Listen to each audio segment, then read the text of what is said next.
אחים גם יחד, הנה מה טוב ומה נעים, שבת אחים גם יחד,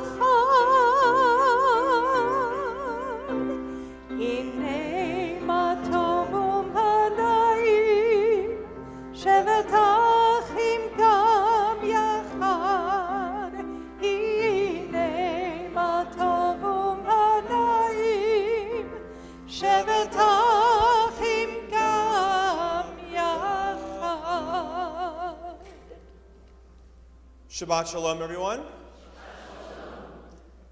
As we have been living with the terrible news, it has been all too easy to lose our way, to succumb to cynicism and impatience and harsh judgments and maybe even a fading interest in the lives of others. And the path of distraction and disconnection can really beckon us at every moment. But with every moment, there's also an opportunity that awaits. And Shabbat is here. Shabbat is here to remind us that in every breath that we take, there lies an opening, a chance to perceive the world through a different lens, to invite new insights that guide us back to our true selves.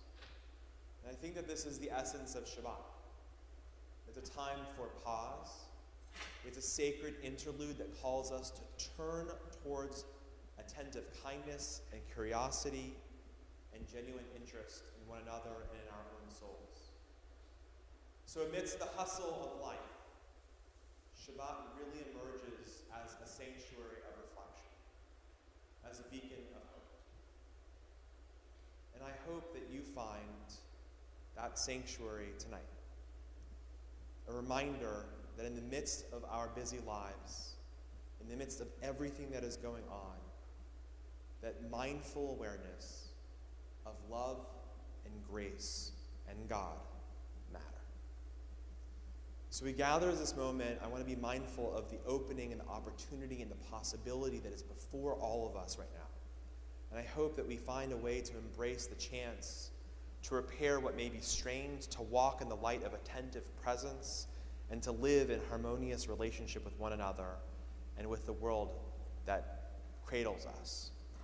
This is the essence of Shabbat, and this is the invitation of right now, to awaken to the beauty and the interconnectedness of all existence. We have a couple of things that help out on our way.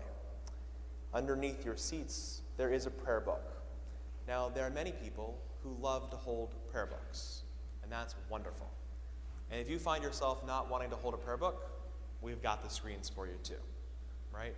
And if you're holding a prayer book and you find yourself lost and you don't know where you exactly are, and that happens every so often to Jews and non-Jews alike, it happens, right? On the lower right-hand side of our screens are the page numbers of where we are in the book. And the prayer book is actually itself its own invitation. Sometimes it feels comfortable to be on the prayers that we're reading right in front of us, and sometimes it's an invitation. The prayer book is an invitation to get lost. And what I mean by that is not get lost, but I mean, right? What I mean is it's an invitation that if you find yourself stuck on a prayer and everyone has moved ahead to something else, but you're there reading it and reading it over again because the words have meaning for you this evening, maybe that's an invitation to just stay right there. To stay in that prayer, to stay in that moment, and that's okay. I want to welcome this evening the confirmation students from Central United Methodist Church of Mooresville, North Carolina. So thank you for being here with us. And we have many people who have been joining us on our streaming platform. And it's really important to recognize that while we have lots of people in the room, there are lots of people who are also joining us on streaming and through our online platforms. And so we're going to turn around and say Shabbat Shalom to the people who are at home or in hospital rooms or around the world. Shabbat Shalom. We are glad to have you here, and if you want to type a Shabbat Shalom into the Boxcast chat, we invite you to do so. And of course, we are not complete without taking a moment to say Shabbat Shalom to the people who are around us. And I want to give you permission. Yes, you can stay in your seats, but it is also okay as you turn to the north and the south and the east and the west in every direction to actually stand up and to turn around or to walk down an aisle and just take a moment. Let's welcome one another here to say Shabbat Shalom and introduce ourselves to one another.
It is with great joy and honor that I am proud to invite forward two leaders in our congregation who have made an incredible impact. Ron Liss, who is a past president, he was 20 years old when he was president, and who is our, and I think actually I can safely say this, I think our oldest living president, past president, right? And so Ron Liss, who's a past president of our congregation, Francis Liss taught first grade in our religious school for 54 years, which is incredible. And tonight they are here celebrating their 25th wedding anniversary. So it is with great pleasure that we invite you to light the Shabbat candles. Okay. Yeah, press the button right here. Yeah, right there. Yeah, right there, the little button. Exactly. Look, 1 second. Right, that button right there. You see it? Right there. You got it. Yeah. I get it? Yep. Just hold it. You gotta hold it down. Exactly. Well, Here. Oops, hold on for a second. Here. thank you. Did you try this one? Okay. Thank you. Thank you.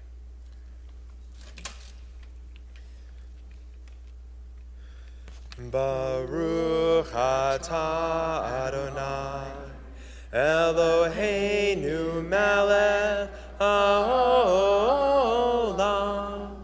asher kiddushanu b'mitzvotav v'tzivanu lehadlik ner shel Shabbat.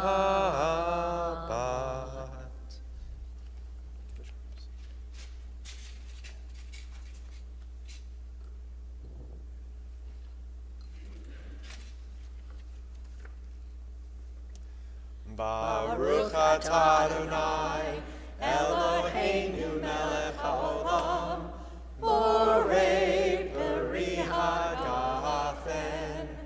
Baruch atah Adonai Eloheinu melech haolam asher kiddushanu b'mitzvotav v'ratzavanu v'shabbat kodsho ve'ahava u'ratzon hidchilanu zikaron lema'aseh v'reshit ki hu yom tefilah lemigrahe kodesh zecher letziyat mitzrayim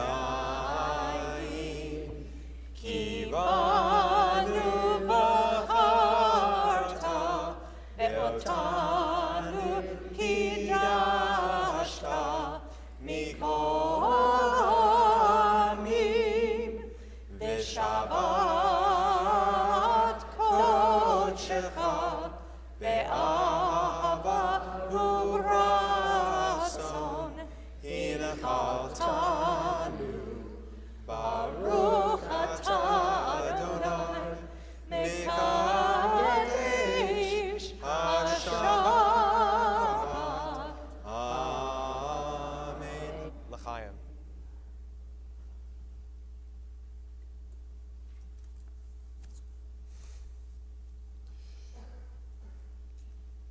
To say l'chaim to you is really a special treat.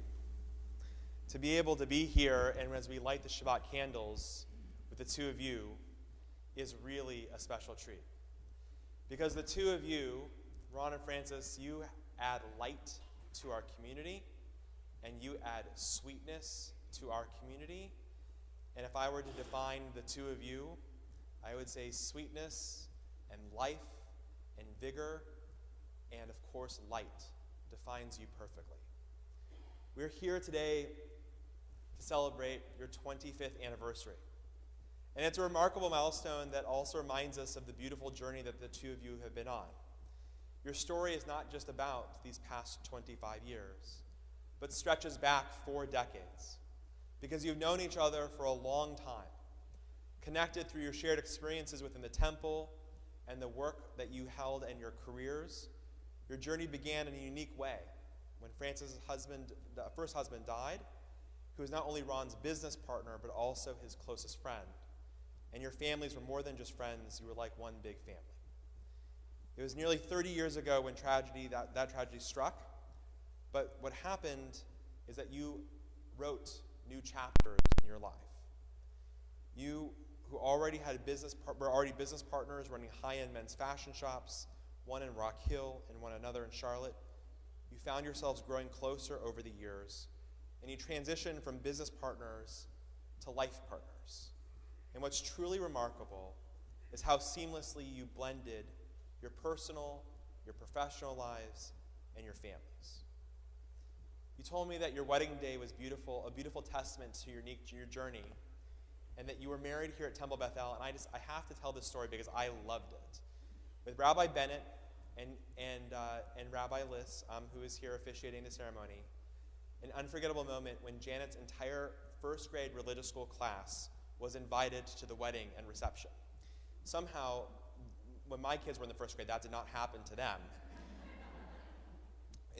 We should only look for first grade teachers who are getting married that year. But the children gifted you a beautiful poster and with heartwarming messages. And the truth is that the journey that you have had is exactly like that. About raising up young people, about loving our community, a love for Temple, of shared values that have played a significant role in your journey. And your decision to marry, to walk by each other's side, has been one that is built out of partnership and extended beyond your personal lives, where you have really made a commitment to the life of your families, to the life of your community, and to a dedication that has been incredible. For all of the ways that you give, we offer the most important blessing of all, the Birkat Kohanim, a blessing that is at the center of the Torah. And we say, Yivarecha Adonai v'yishmerecha, may God bless you and keep you. Ken yehi ratzon. Ya'er Adonai panav elecha v'chunecha, may God's radiance shine upon you and be gracious to you. Ken yehi ratzon. Yisa Adonai panav elecha v'yasem lecha shalom. And may God journey with you all of the days of your lives. And may God bless you with the most important blessing of all, the blessing of shalom, of peace, of shlemut, of wholeness, and of ahava, of great and abiding love. Amen.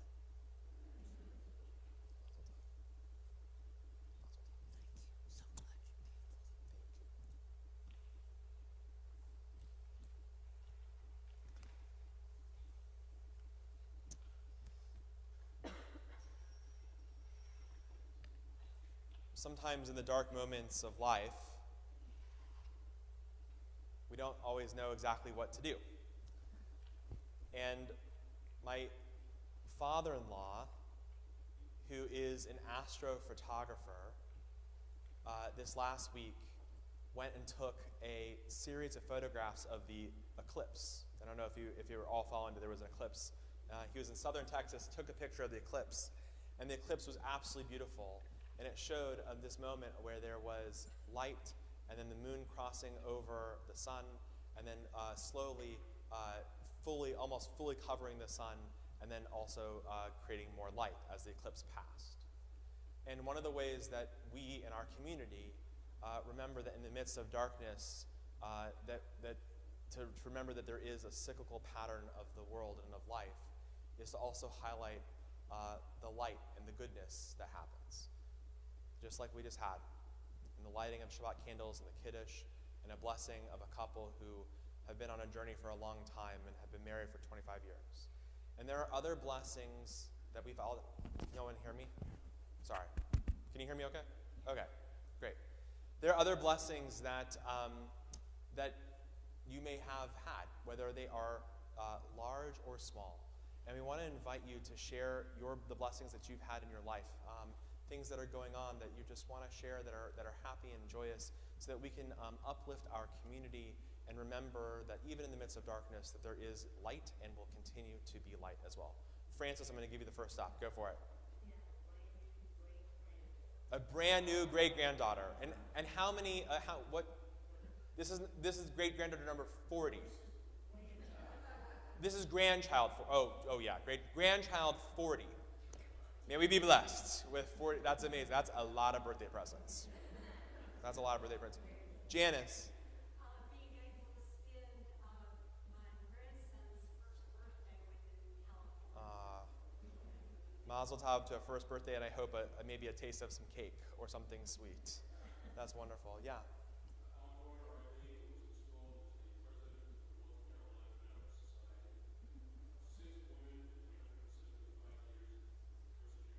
Wow. Mazel tov. That's wonderful. Thank you. Congratulations to the installation of the North Carolina Medical Society. Congratulations. Ben. 28th anniversary. I know. From one past president to another past president, they all of a sudden got very contentious in here. Mazel tov on 28 years to Ben and to his. That's wonderful. Yes, please, Stanley.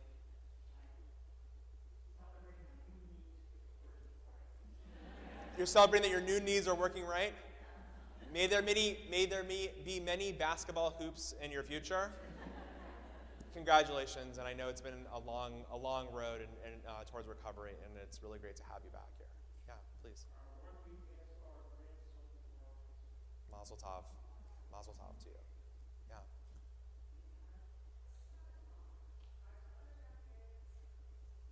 Mazel tov to your daughter getting married on Sunday, to bar mitzvahs is beautiful. Barak?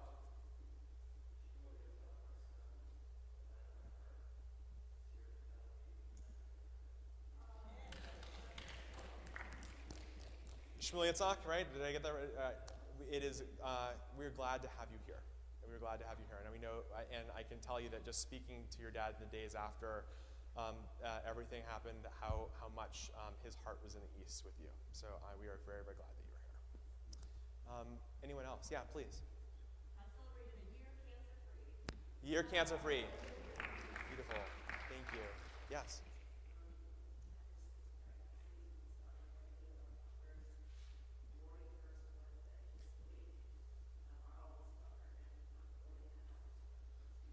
Seriously,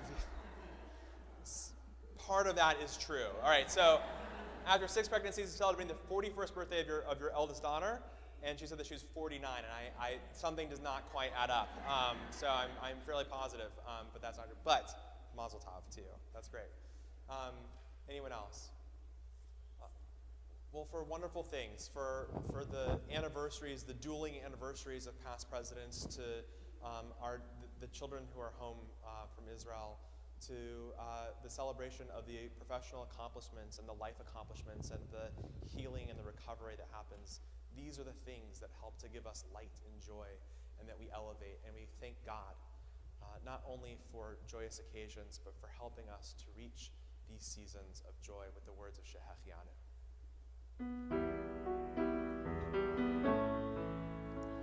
Baruch atah Adonai Eloheinu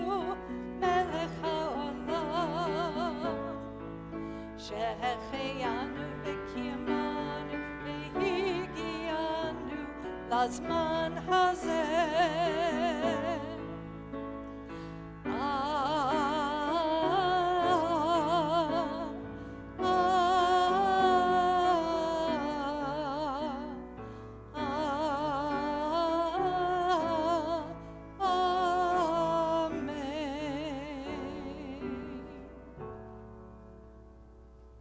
Continue with the words of Lecha Dodi.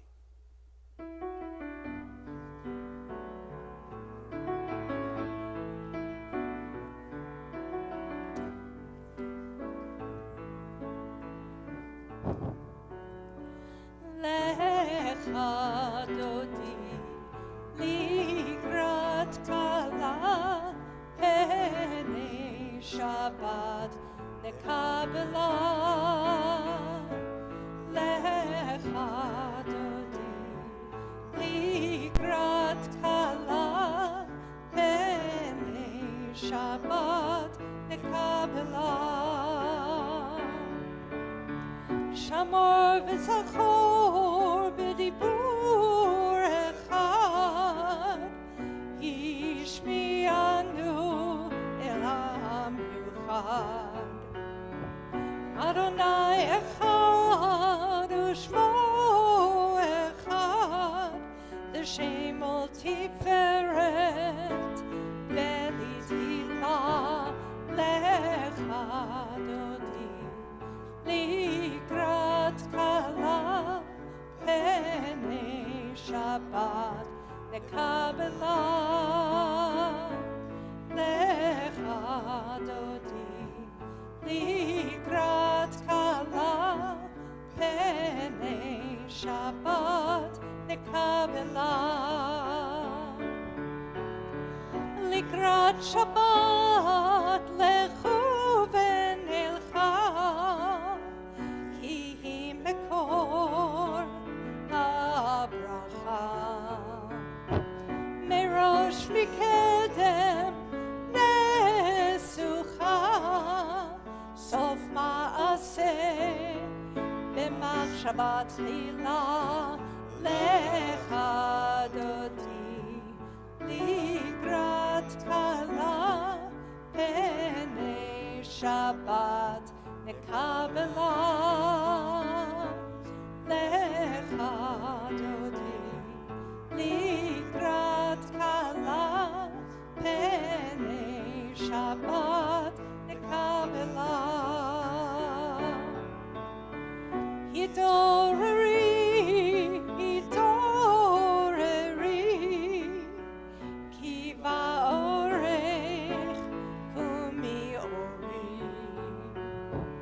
אורי, אורי, שיר דברי, כבוד אדוני עלייך נגלה. Lecha Dodi לקראת כלה פני שבת נקבלה. Lecha Dodi לקראת כלה פני שבת נקבלה. בואי ושלום עטרת בעלה, גם בשמחה ובצהלה. תוך אמוני עם סגולה, בואי חלה, בואי חלה.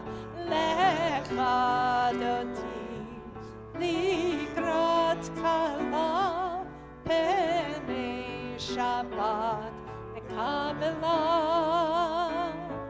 Lecha Dodi לקראת כלה פני שבת נקבלה.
Adonai המבורך לעולם ועד. יללי לילי, יללי לילי, יללי לילי,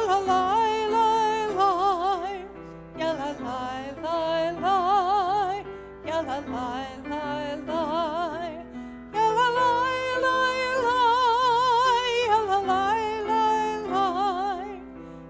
light, yellow light, yellow light, light. Together, too often when we wake, when we walk on our way, and when we lie down, our eyes and hearts are forced open.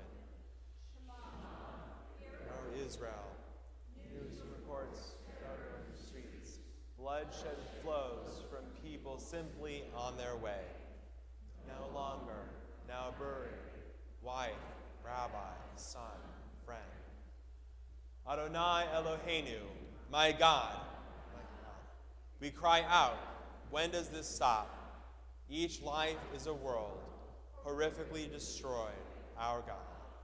Adonai Echad, one God, one life, hundreds of lives, too many. Broken breath opens our eyes and hearts. Across the oceans, we pray as one. Shema Yisrael, Adonai Eloheinu, Adonai Echad, Baruch Shem Kevod Malchuto Leolam Vaed. Ve'ahavta et Adonai Elohecha bechol levavcha uvchol nafshecha uvchol meodecha ve'hayu advarim ha'ele asher anochi mitzavecha hayom al levavecha Veshinantam levanecha, vedibarta bam, veshivtecha bebetecha, uvlechtecha vaderech, uvshochbecha uvkumecha, ukshartam leot al yadecha, vehayu letotafot peinenecha, uchtavtam al mezuzot beitecha uvish'arecha lema'an tizkeru ba'asitem et kol mitzvotai v'yitem kedoshim le'elohechem ani Adonai Elohechem asher hotzeiti etchem me'eretz Mitzrayim lihyot lachem le'elohim ani Adonai Elohechem. As we sing our song of freedom, we remember that our people were freed thousands of years ago from slavery and servitude in Egypt, which is known as Mitzrayim. And the word Mitzrayim shares its root with Meitzar, a narrow place. The Israelite journey from captivity to freedom through the parting of the Sea of Reeds serves as a reminder that even in the most terrifying circumstances, there is hope and there is a path forward. Judaism revolves around this idea of God as a redeemer with Goel and Geulah, redemption. Today, we might find ourselves in a narrow place due to the recent challenges and conflicts. It can feel sometimes constricting. But I also think it's essential to remember that even amidst the adversity, there also exists a possibility for transformation and opportunity. Psalm 118's words, Min HaMeitzar, Karati Yah, from the narrow place I call out to God. They resonate with us as we navigate these uncertain times. In the face of adversity and a rapidly changing reality, our tradition reminds us to draw strength from faith and community, because the Israelites, they weren't alone. They had one another, and they had God. And we are not alone either. We have one another, and we have God. And so as we sing our song of freedom, we remember we move from narrow places towards opportunity and possibility, joining hands and marching forward together.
ונאמר כי פד אדוני את יעקב וגלו מיד חזק ממנו ברוך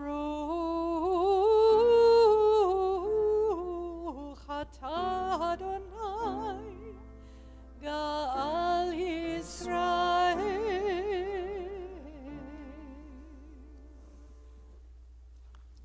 As a parent, I've been thinking a lot about how I want to protect my children. I've been thinking a lot about the young people who've been held hostage in Gaza.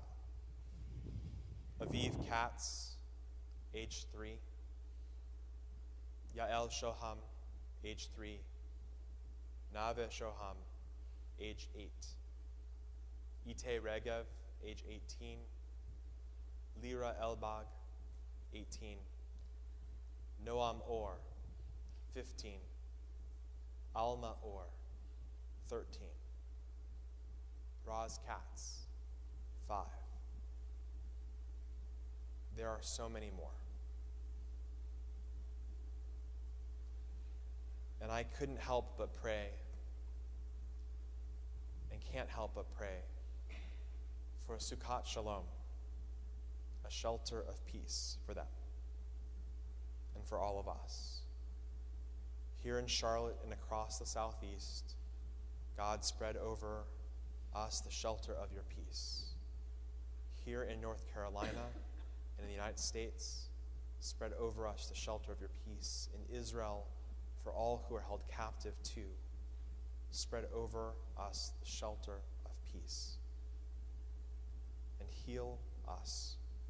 Surround us with your protections. Remove hostility from within and the hatred that binds and blinds humanity to your mystery. Blessed are you, Eternal One, who spreads the Sukkah of Shalom over us, over all your people, over Jerusalem and the earth.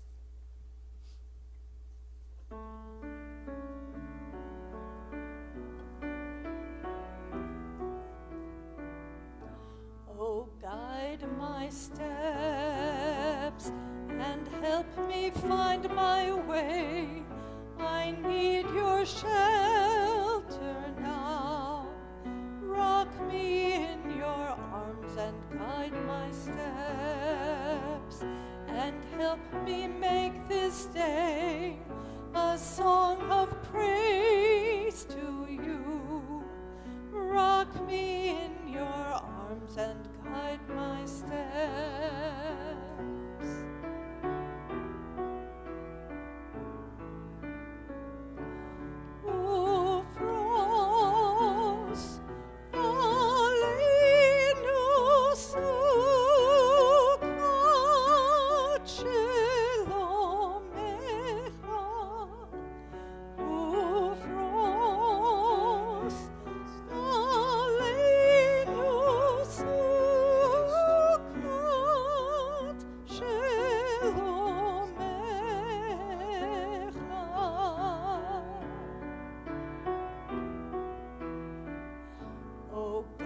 My steps and help me find my way. I need your shelter now. Rock me in your arms and guide my steps and help me make this day a song of praise to you. Rock me in your arms and guide my steps.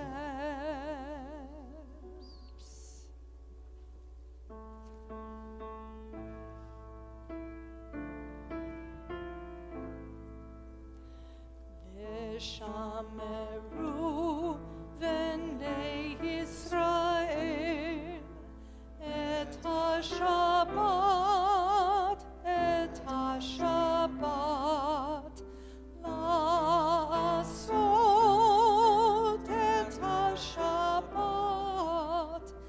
ledorotam berit olam. Beini uvein bnei Yisrael oti le'olam ki sheshet yamim asa Adonai et hashamayim ve'et haaretz.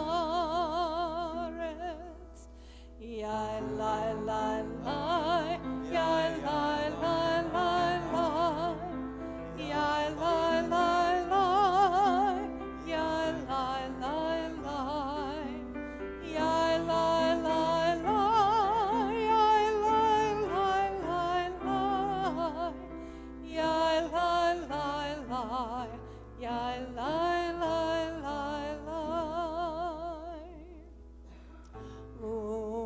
Uvayom ha-shevi'i Shabbat vayinafash. Uvayom ha-shevi'i Shabbat vayinafash.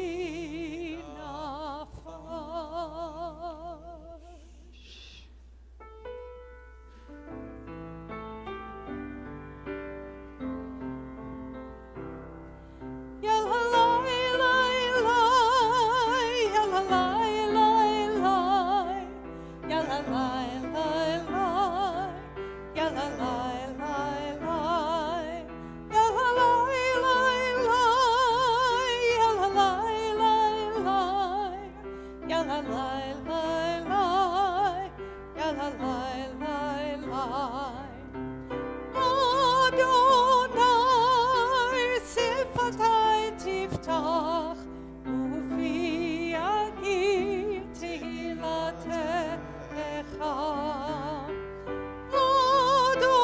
Adonai, open up my lips that my mouth may declare your praise.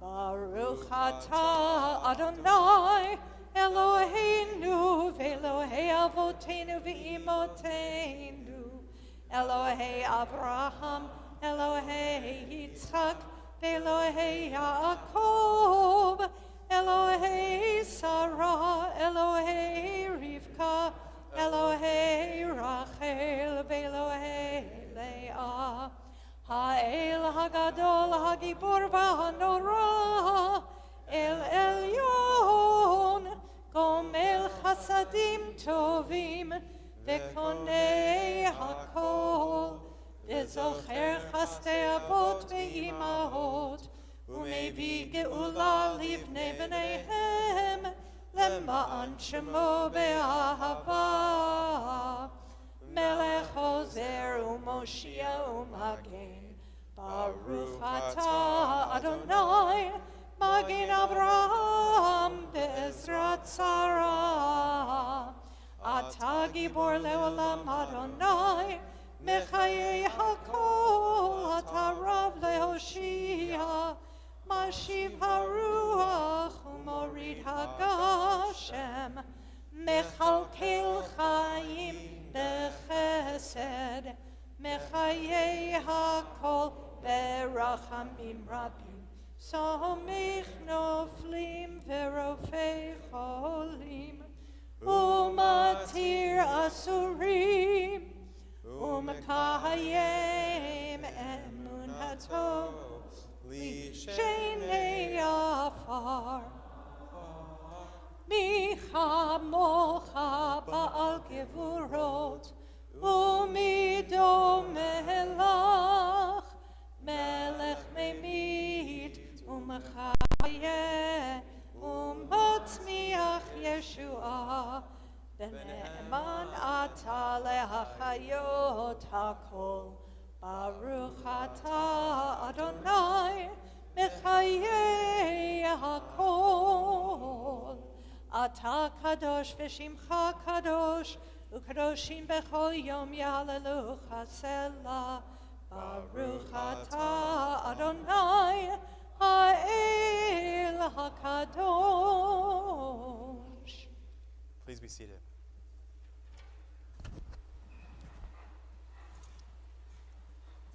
I want to invite you to sit as comfortably as possible with your back straight, and to be as silent as possible. And if your feet reach the ground, it's a great place to put them. I want to invite you to focus in on your breathing, to notice your breath flowing in and out, to inhale and hold it, and to exhale, and to continue breathing. And if you feel comfortable, to close your eyes, to breathe deeply and slowly. And as you concentrate on your breath, to begin to listen to the silence and to be comfortable with the silence. Because the silence is Shabbat. The silence is yours to reflect, to refresh, to renew.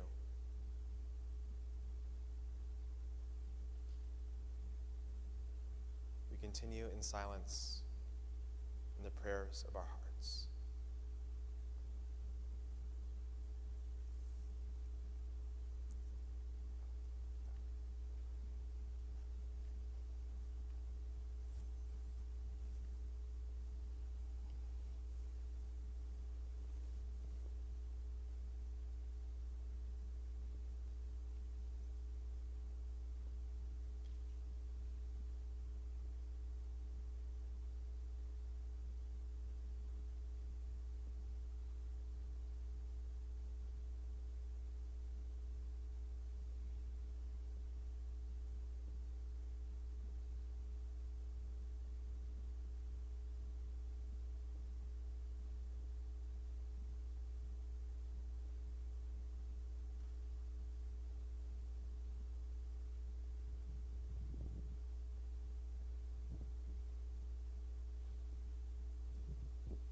brings peace, bring peace down, bring peace down. May the one who brings peace, bring peace down, bring peace down. May the one who makes peace, bring peace down, bring peace down. May the one who brings peace, bring peace down, bring peace down. Oh, say shalom. Imroma.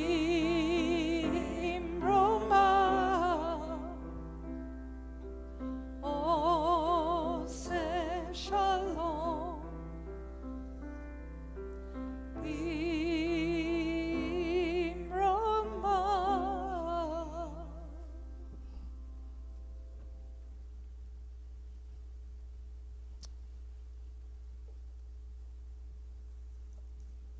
We want to continue with a prayer for Israel. This prayer was written by a colleague of ours and a friend of ours named Rabbi Karen Kadar. Together we read, "We gather together in faith and with hope to pray for peace and for the safety of the people of Israel. Help us, O Holy One, and protect in our hour of need. Touch our hearts, lest they hardened with despair. Guide our thoughts, lest they are overcome with fear. Bring healing to the wounded, strength to those in mourning, courage to those in fear, wisdom to those who lead. Yedid Nefesh, beloved one, reveal yourself and fill the world with your light. Spread over us the shelter of your peace. Be quick, God of love, for the time has come. Have mercy upon us, eternal one of peace." This week I had a touching moment. It was a touching moment in which I had the opportunity to sing the Mishaberach, this prayer of healing that we have, alongside someone who shared with me about how they had been feeling like their own body was giving them the tough time. You know, the prayer really hits home, I think, during moments when our loved ones have faced tough days, where even getting out of bed feels like a huge accomplishment. And it's a song that resonates when we can't even help but be super aware of our own bodies and struggles. On our screen, we place the names of the people in our community who are in need of healing. And this is a song that we're going to sing tonight for those not just who are far away, but who are close by, who are living a life that is incredible mix of beauty and also tough moments, who live life with a roller coaster of love and loss, of dreams and setbacks, sometimes that are all bundled together. And when we're together as a community, we look at these names and we add the names of our own loved ones. And we remind not only ourselves, but remind them, each one of them, that they are important, that they matter, and that we care about them. And within this community, that they are on our minds and not forgotten. As my eyes go around the congregation this evening, I want to invite you to say the names of people that you might be thinking about. You can say them out loud or also silently in your own hearts. Thank you.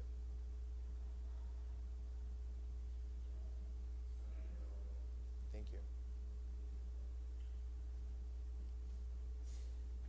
Thank you.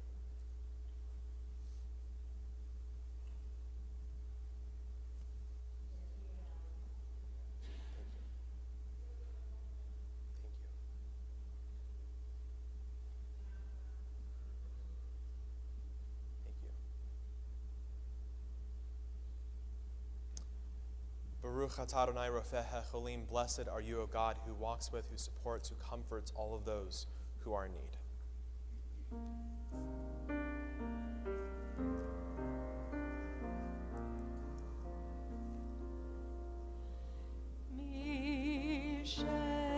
Mishaberach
It is my honor and my pleasure to invite forward Rochelle and Steve Kozowitz and also Dr. David Weinrib for a birthday blessing and an anniversary blessing. So please come forward.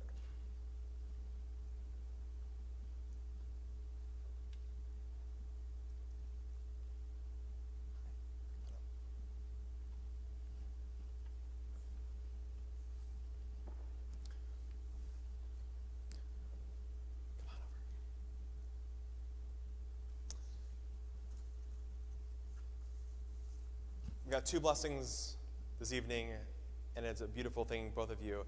I'm actually going to begin with Steve and Rochelle. So Steve and Rochelle, we gather here to celebrate 50 years of marriage for the two of you, which is a beautiful thing. What an incredible milestone. I think this is this the golden? I think it might be the golden anniversary. Sorry to remind you about that, Steve.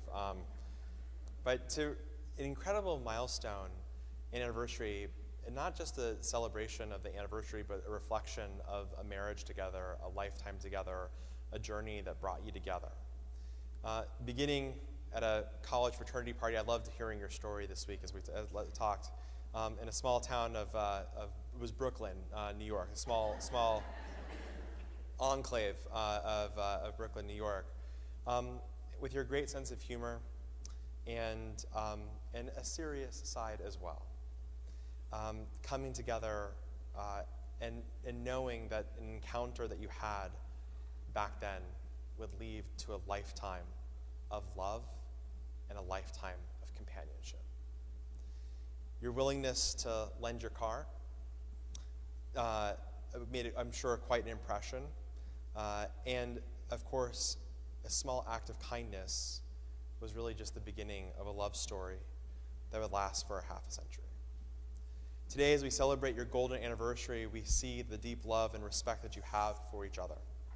You two have a wonderful family, precious children and grandchildren, a testament to the beautiful life that you've created. And you share the same wavelength when it comes to the important matters and cherish the deep friendships that bind you. One of the things I loved as I was talking to you this week was sort of talking about how the two of you are enjoying not just the complex things, not the big lofty things, but just the way that you cherish the simple pleasures of life. Without the confines of an office, fortunate to have your children and grandchildren close by. You found a wonderful tribe to be a part of. To mark your 50th anniversary, you look back with pride and gratitude for the friends that you have shared with your journey. So when I asked you for advice about reaching this remarkable milestone, because I, only being married 17 years, need some advice too, always. And the both of you emphasize the importance of being good listeners, of being open communicators, of sharing your feelings and being comfortable in moments of quiet reflection, having been the cornerstones of your enduring relationship. What a beautiful teaching. Quiet reflection, listening, open communication, and being present with one another. What great advice to all of us, not just in our marriages, but in life as well. As you continue this beautiful journey together, as we say, Ad Mea Ve'esrim, to 120 years, may your days be filled with health and happiness, warmth of family and friends. Happy 50th anniversary to the two of you. Amen. Stay right there. All right. Now, Dr. Weinrib. David. I know. I grew up in a family of doctors, and somehow I was never able to call them doctor, so I always wanted to. All right. So as we gather here to mark your 60th birthday that is coming up, it's a time to embrace the transition points in life, to contemplate the exciting chapters that have been written and the exciting chapters that have yet to be written that you are going to be the author of in your life. You're approaching this milestone with a sense of grace, with curiosity, considering the balance between your dedicated work as a doctor and the opportunities that await, and it's a chance to take stock of the remarkable journey that's ahead. We all rejoice in the fact that you have had good health.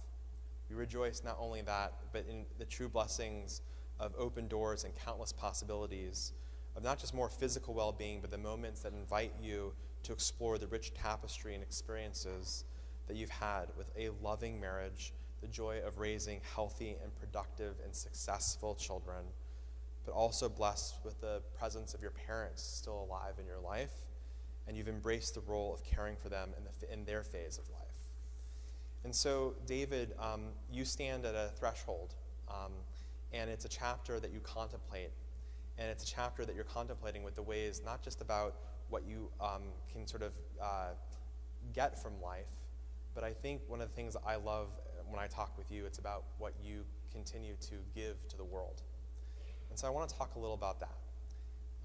You are a student extraordinaire, right? You love to learn.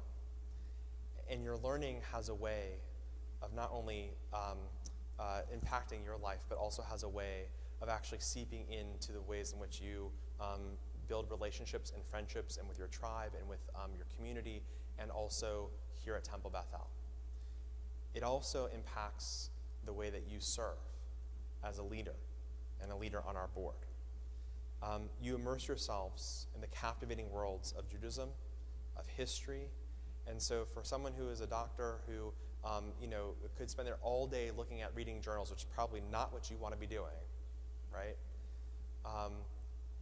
The kind of learning that you do leads to good living. So as you embark on this new chapter, may it be filled with discovery, continued good health, and the realization of your dreams. Your wisdom and life experiences are really, truly a gift to those around you. David, they have been a gift to me. And we all look forward to celebrating your journey as it continues to unfold. Amen. I invite the congregation to please rise.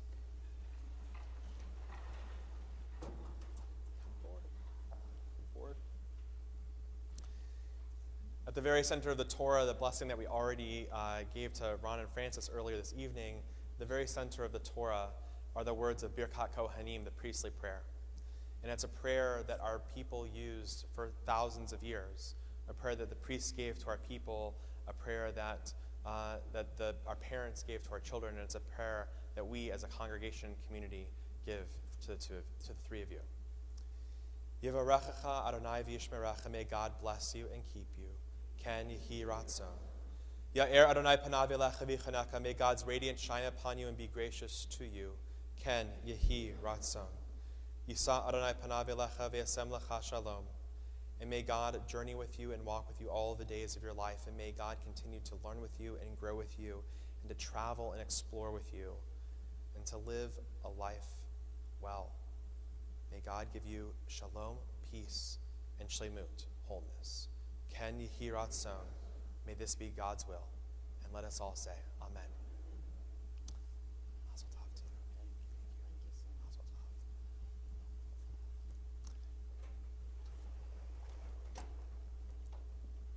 tov. Please be seated.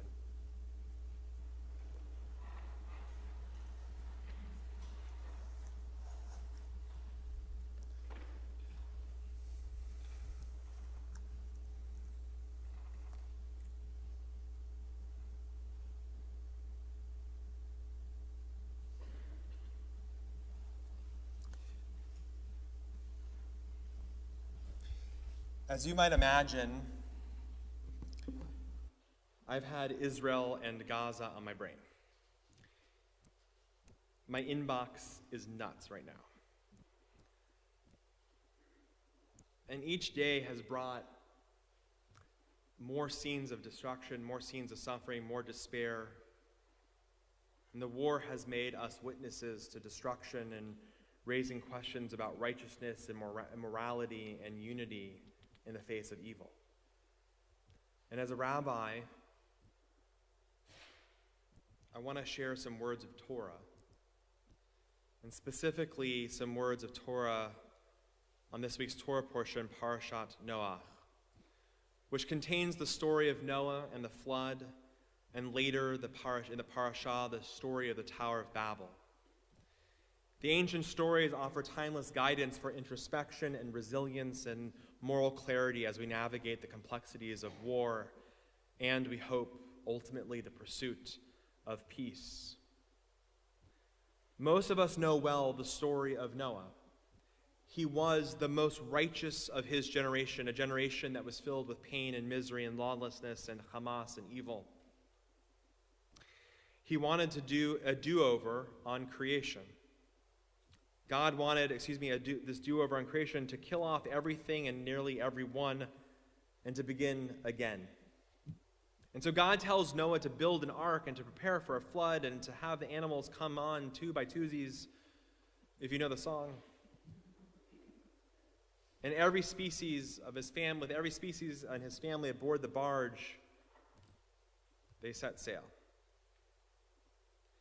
I want you to imagine for a moment Noah's perspective as he looked out from the safety of the ark's walls and as he saw a world in turmoil where familiar landscapes vanish beneath waters, where the chaos and destruction of a world succumbing to a cataclysmic flood is almost beyond comprehension. Imagine, try to put yourself in the place of Noah as he's witnessing this happening from the safety of the ark. Imagine the mix of emotions from gratitude for his own safety and for the safety of his immediate family to a deep sorrow for the world's suffering, for the death and destruction. Noah's story is one of survival for sure. It is one of faith for sure. It is a story of the human spirit. But it is also a complicated story of feeling safe and secure and restarting over again amidst the annihilation of the planet. Imagine that. I want to suggest that for many of us in America, and for many of us in the American Jewish community, although not for everyone, the story of Noah mirrors the experience that many of us have had these last few weeks.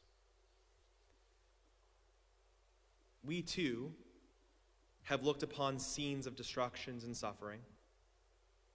We too have had complex ranges of emotions. We too have watched as lives were upended and families torn apart and communities were shattered. And the images of turmoil and pain in Israel have been gut-wrenching.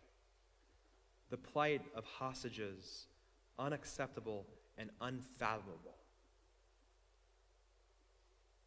Watching from the ark of relative safety in the United States, watching the flood.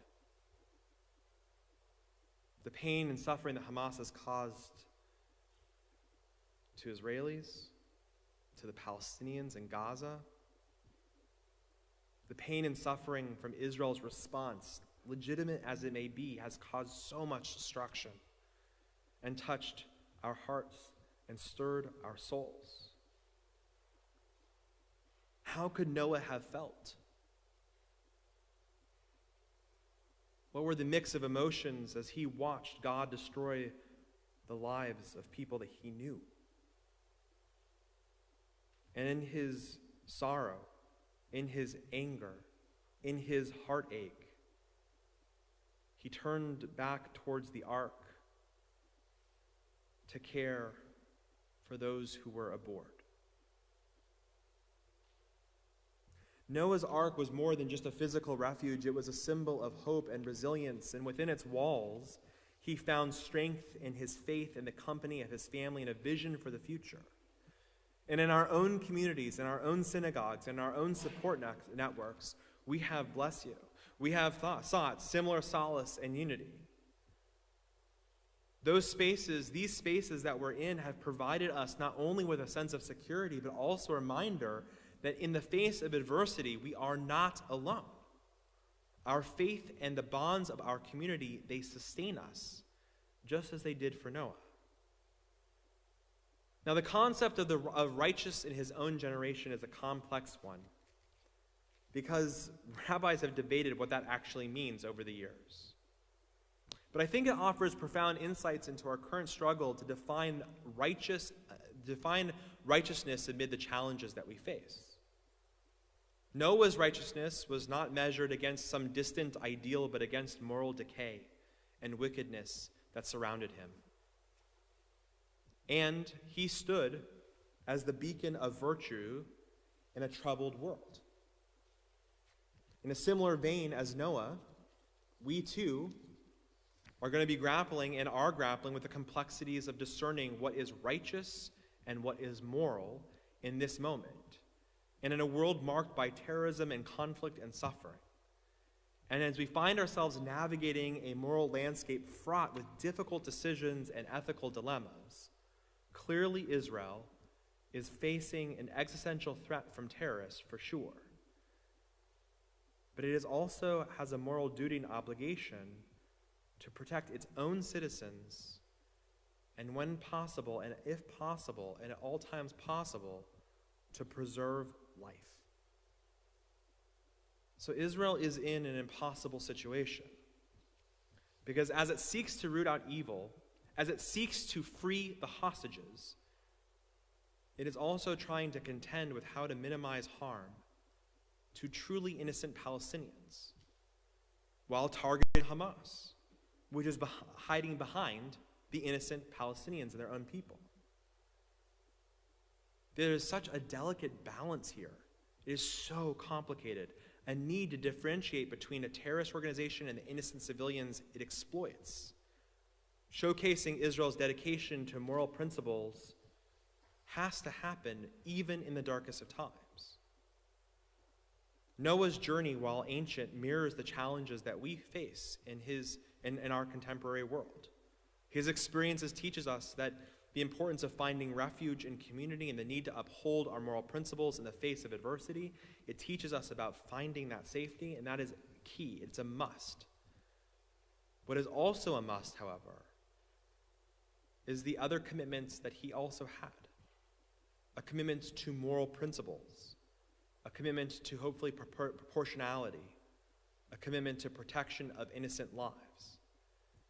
This differentiation is essential to maintain the moral high ground and garner long-term support for Israel, because the importance of maintaining moral limits, even in the face of adversity, particularly in the face of adversity, cannot be overstated. Doing so will be a testament to Israel's commitment to its values and the preservation of its moral credibility. Israel's political leaders and military leaders will navigate the challenging terrain of destroying Hamas while adhering to moral imperatives and trying to preserve the sanctity of life. And it is going to be messy and difficult and complicated. This conflict, as challenging as it is, underscores the importance of navigating the moral complexities of war while never losing sight of the profound need to differentiate between terrorist organizations and innocent civilians it exploits. By embracing this balance, Israel will emerge from the struggle with a moral compass intact, demonstrating that even in the darkest of times, it remains committed to the principles of righteousness and the preservation of life. Otherwise, we run the risk, in the effort to protect our own, we could become the oppressor, and that is not good. Next, in the story of Noah, or actually in the Parshat Noach, in this weekly Torah portion, we come to the Tower of Babel. According to the biblical narrative, humanity united to construct a towering structure that aspired to reach the heavens. The ambitious endeavor was characterized by hubris and a desire for unchecked power. They believed, and the people at the time who were building the tower believed, that by building this colossal tower, they would elevate themselves to the status of gods. No matter how high they built, God still came down. However, in response to this hubris act, divine intervention, The Creator decided to confound their language, leading to a state of confusion and misunderstanding among the people. And as a result, they were scattered across the earth, unable to communicate effectively and collaborate once again on their grand project. The tower's construction was halted and the people dispersed, forming different nations with diverse languages. I think that Israel often finds itself in a situation reminiscent of the Tower of Babel. And I'm going to make a leap here and say that the international discourse has become unbelievably fragmented. And understanding is lost amidst the cacophony of voices. That's a hard word to say in a sermon. I should not use that again.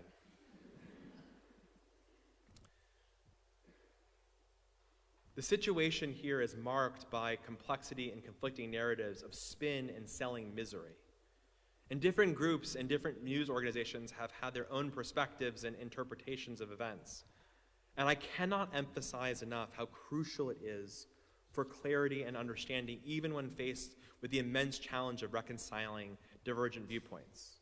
This week, I have had 6 or 7 news sources open, including the Free Press, which is great, Haaretz and Times of Israel and Jerusalem Post and CNN, and yes, the New York Times. And the news from Gaza has seemed and streamed in really in a bleak way.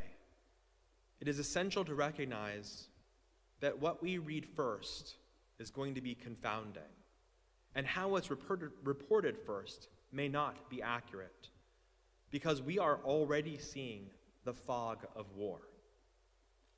It cannot be confounding and confusing, because this week we learned that a hospital wasn't hit by Israeli rockets, as reported by major news outlets.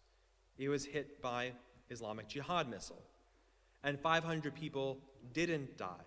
It was 50, which is still terrible and not good at all, but it wasn't 500. And my point is that we should remember that sometimes the narratives that emerge are confusing and confounding as a Tower of Babel, and sometimes they're angled to communicate a purpose and a perspective that divides and does not unify. Finally, a word about unity and why it matters so much. The Israeli people have a remarkable history of unity and resilience during times of crisis, and the recent events have once again highlighted these qualities. In the face of immense challenges, Israeli society has come together, demonstrating a profound sense of responsibility to their country. CNN is going to, it has already aired, and I think is going to re-air, an interview with our very own Shai Farjian, who is in Israel right now. Temple Bethel's Shai Farjian, and Charlotte's Shai Farjian, and the Farjian's Shai Farjian, who is in Israel volunteering for his unit. Because he felt and feels a deep responsibility for his country, and so do the citizens of Israel. They feel responsibility for those in the south who were directly affected by the rocket attacks, and many reservists voluntarily joined their units without waiting for an official call-up. And the spontaneous outpouring of support and solidarity is a testament to the strength of Israel's people and their bond, especially in times of adversity. But on this Shabbat, and on future Shabbatot, as we think about the unity that we have, and know that there's going to be an announcement made early next week about how we as a Jewish community are going to stand in unity with Israel, these commendable displays of unity and responsibility also underscore the need to repair the relationship between the state of Israel and its own citizens. And here I'm going to get a little political. In recent years, there has been a growing disillusionment and mistrust of political leadership in Israel. The government's handling of various issues, including the response to the recent crises, has eroded public confidence greatly. Responsibility for the survivors and those affected by the conflict was actually assumed initially by civil society organizations and grassroots movements, rather than the government itself, who seemed to be nowhere in sight. And the shift in responsibility has been exacerbated by the perception that the government of Israel has replaced professional civil servants with political appointees that have hindered effective governance and an appropriate response. And I'd like to add that if you think that's just happening in Israel, it's not. Look at our own country. What a mess. We are in the second week of a leaderless Congress, at a time when we need money going to Ukraine and to Israel. And we are in a week where there's state gerrymandering is rampant. And we know full well that our own country has serious problems too. To ensure a strong, resilient Israel or United States, it is imperative to restore faith in our country's institutions and in leadership. Unity and responsibility must extend beyond times of crisis and become an integral to the everyday functioning of a modern world. Only by rebuilding the trust between the state and its citizens can Israel or the United States continue to thrive and weather the challenges it faces. So I want to end with a prayer. It's a prayer that I co-wrote with a friend of mine, Rabbi Paul Kipnis. And it's a prayer that I hope can come true. But it's a prayer that I know will only come true if we will it so, if we make it so.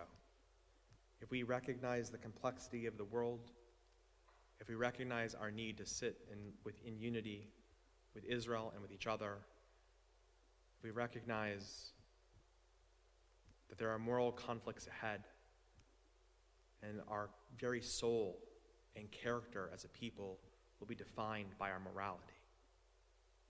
It will be defined, the prayer will come true as we work to restore faith in our countries.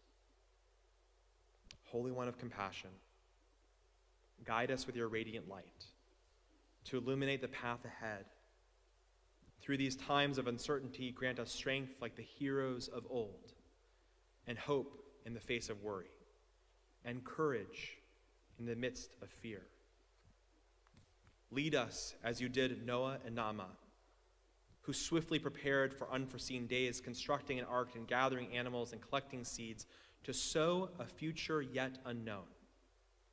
Help us recognize that despite our fears, we must unite, anticipating turbulent weather, so all of our arks may sail above rising tides and weather the storms yet to come.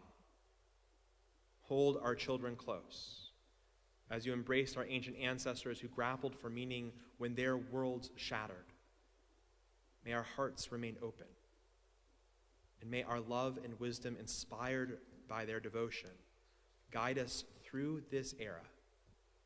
Teach us that through love, we can overcome even the most crippling worries, anxieties, and fears.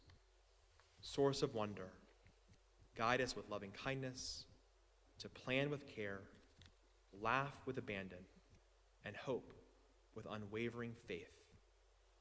Together, we will find our way.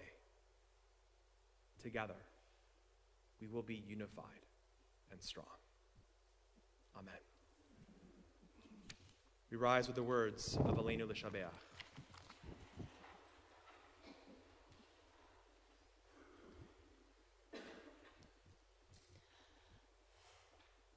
Aleinu l'shabeach l'Adon hakol, לתת גדולה ליוצר בראשית, שלא עשנו כגויי הארצות, ולא שמנו כמשפחות האדמה, שלא שם חלקנו כהם, וגורלנו ככל המונם. ואנחנו קוראים ומשתחווים ומודים לפני מלך מלכי המלכים הקדוש ברוך הוא. ונאמר והיה אדוני למלך על כל הארץ ביום ההוא יהיה אדוני אחד, ושמו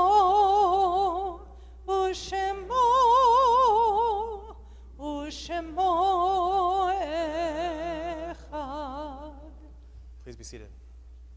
Please, yeah.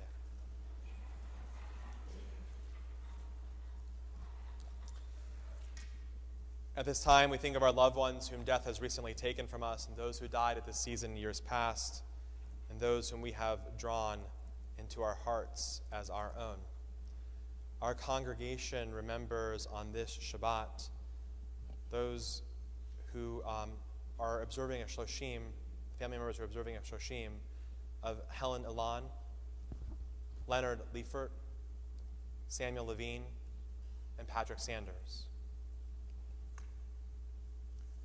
We mark with sympathy and sadness the yard sites, the anniversaries of the deaths of Louis Arroyo, Joseph Barr, Joe Boyarsky, Lillian Brusky, Georgette Kessler-Chait, Sylvia Cheen, Howard Clayman, Morris Cohen, Jack Cole, Lee Dolliner, Pearl Dresner, Gerson Elber, Eileen Emerson, Murray Fleissner, Rada Gerber, Stanley Gertzman, Leo Glanzman, Jenny Golden, Ellen Goldfarb, Julius Helfstein, Sadie Hendler, Henry Hirschman, Francis Hiddleman, Louis Hoops, Danny Hoops, and Doug Hoops, Bruce Jacobowitz, Ben Jaffa Sr., Barbara Kirsch, Shulamit Nakin, Eleanor Levitt, Martin Lehman, Mary Ann Levinson, Harry Lewis, Lawrence M. Lids,